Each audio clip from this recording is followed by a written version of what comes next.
What's up guys, MainManSWE here, hoping you're all doing awesome as always, and me, I'm doing great. Thanks for asking, which I hope you did at least. So, I'm watching here the Tekken World Tour Losers Finals. It is Ni from Korea versus Ulsan from Korea, Paul versus Kazumi. It's been a while since the tournament was played. It is over a week ago, it's 8 days ago, and we've been enjoying the new DLC. Everything is great. The new DLC has sort of overshadowed the tournament in a way. I haven't done a lot of commentary, and of course everyone's talking about is Leroy, Ganryu. Well, Ganryu not so much, maybe more Fakurman, who's looking interesting to say the least. Hopefully the gameplay is great. But in this video I'm going to talk a little bit about Ni and how this was a tournament just chock full of upsets. They were all over the place. I think the LCQ sort of stole the show, in my opinion. It had the more interesting players like iMusician, Book with Jin, Best Akuma, Atif Bot, Bilal's Brian, there were a lot of very interesting things going on, and the John, who unfortunately didn't make it as far as I was hoping he would, but still incredible performance, such hype matches. But you had, Arslan Ash in the finals being eliminated quickly. And when that happens, and when a lot of other favorites, are eliminated, but Ni is looking strong as always, always such a great tournament player. And, arguably the greatest Tekken player of all time. He's had the last 2 years, he's been on a roll, just super solid, so consistent, How many, has he won the most Tekken World Tour Challenger events and dojos? I don't know, but he seems like whenever he participates in a tournament and Arslan Ash is not there, Ni kind of wins. That's what it has looked like, although he did lose to Avaisani in Malaysia. But so when you have a Tekken World Tour Finals, and everyone's like, oh, when is it going to be Ni's year? He's earned it 50 times over, but he hasn't won EVO Las Vegas, and he hasn't won Tekken World Tour Finals. So when is he going to get, that big, huge Tekken win, one of those biggest trophies? And it's Tekken World Tour and EVO Vegas. And as soon as Arslan Ash and Avais are eliminated, and some other killer players, you're like, okay, he really has a shot now. Like, nah, it's going to be a huge upset if Ni loses this. Even if Ulsan, also made it very far, was very strong in Ni's group. They were in the same group. But still, like, you were thinking, oh, Arslan gone, Avais gone. They have to be the biggest threats. It has to be Ni's year now. But then, and I'm certain I'm not spoiling this for you, he lost. And that's kind of a point of this video. And that's what I wanted to talk about, how the thumbnail, due to my very talented editor, is going to say Ni was robbed. And he wasn't really robbed, Ulsan played really well, Shikurin played really well, they really deserved their wins. But in general, Ni losing to Shikurin, like, that's not, Shikurin is such an amazing player, but historically, seeing their performances in tournaments, Shikurin is not the guy you expect Ni to lose to. And this is where I got some very interesting feedback from someone who says Ni kind of chokes in the huge tournaments in the end stages of them. Like, he never chokes in matches. He's just a comeback king. He's so robotic and calculated, strong mentally.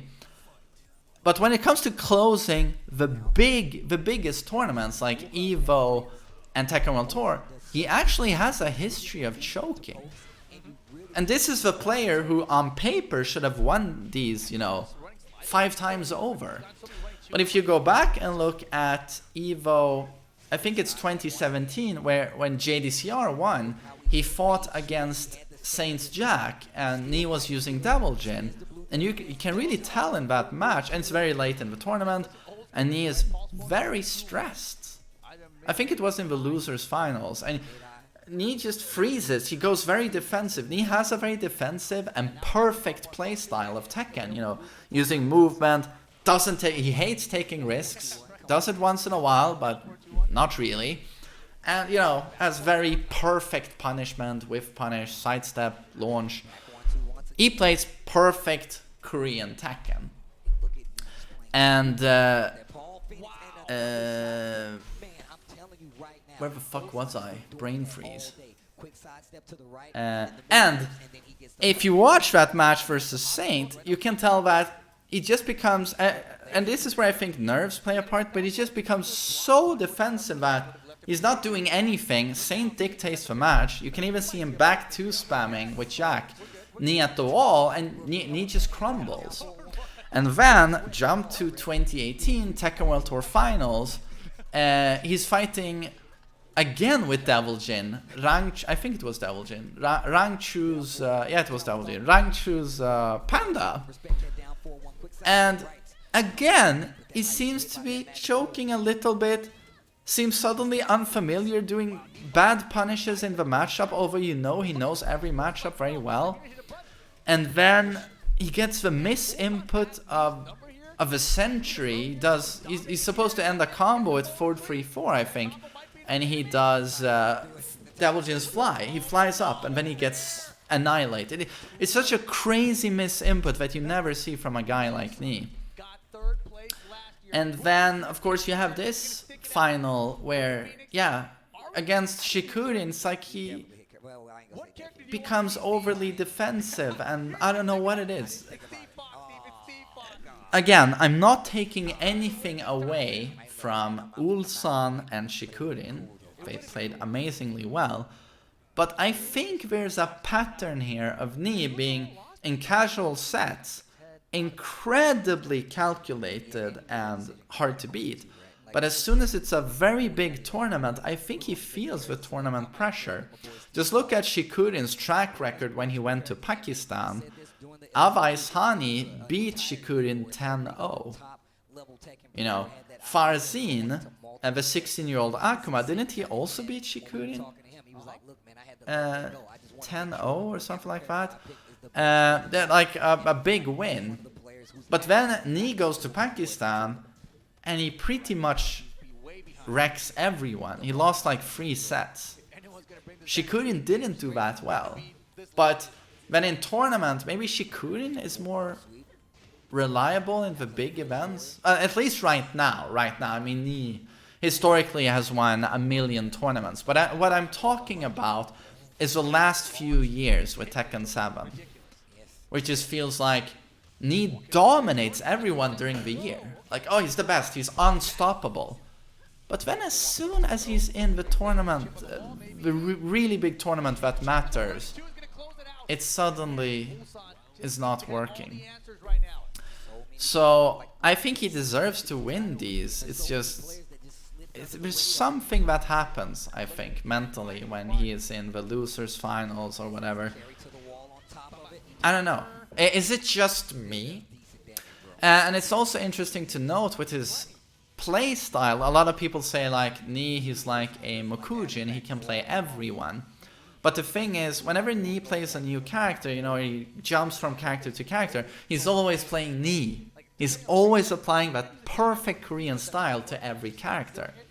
And I'm not certain, you know, maybe that's the optimal way of playing Zafina, you know, when he plays her, or when he, I think Paul is his best character. But again, with Steve, or with, obviously, with Devil Jin, that is the way to go. Or maybe when you see him play Geese, we've seen that a few times. It's like, certainly, we know he does well with all the characters. He's Tekken God Prime. But sometimes, maybe, he should try different play styles and way of approaching the game that might fit certain characters a bit more. It's like, a lot of the times I see him play, I just want to see him go a little bit crazy and go for, you know, just crazy, super risky mix-ups over and over just to break the pace of what he's doing. But it's like he refuses to do that. He wants to go perfectly safe.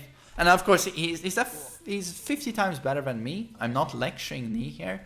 But I'm just wondering what would it look like if he would change the pace a little bit. Maybe that could throw people off guard. Because I feel that whenever your Knee's opponent, or when he plays Paul, he plays Steve, he plays Kazuya, he plays Devil Jane, he plays, you know, insert character here, it's like fundamentally he plays them the same way. It's just that he's using different tools to do the same thing. I just wish, you know, certainly he's the Mokujin when it comes to playing all of the characters, but he's not really the Mokujin when it comes to different playstyles, you know. He does. If he picked Yoshimitsu, I don't think he would play like, for example, iMusician. I think he would play a more fundamental Yoshi. But maybe iMusician is the way you should be playing Yoshi, because of, you know, the flash, unblockable sweep, his very strong gimmicks. You know, that is, you know, top prime Yoshi. Nothing wrong with going with a fundamental approach, but you understand what I'm saying. It's like, maybe you need to break up the pace a little bit. And again, we can just go back to Arslan Ash taking a loss to Boa Love at EVO Japan, where no one could touch Arslan. But Boa Love comes out of nowhere with his crazy Kazuya, you know, willing to take risks, beats Arslan because Arslan goes, I didn't see that coming at all. Maybe that's what Knee should do. He's the most studied player out there. Everyone knows how he's going to approach the game. Maybe you have to try and surprise people. So yeah, those are my 2 cents. I feel like Knee is getting robbed. He got outplayed here, but I think in a way he outplays himself a little bit mentally. Oh god, that trophy is so beautiful. Oh, I want it. I think there's something that happens to him mentally when he's in these big tournaments. He's going to get the big trophy that really matters, but during the final stages of a top 8, something happens. I think he chokes a little bit. There seems to be a track record of it, at least, in my opinion. So I hope you thought this was interesting, and I hope you have a nice day. Take care.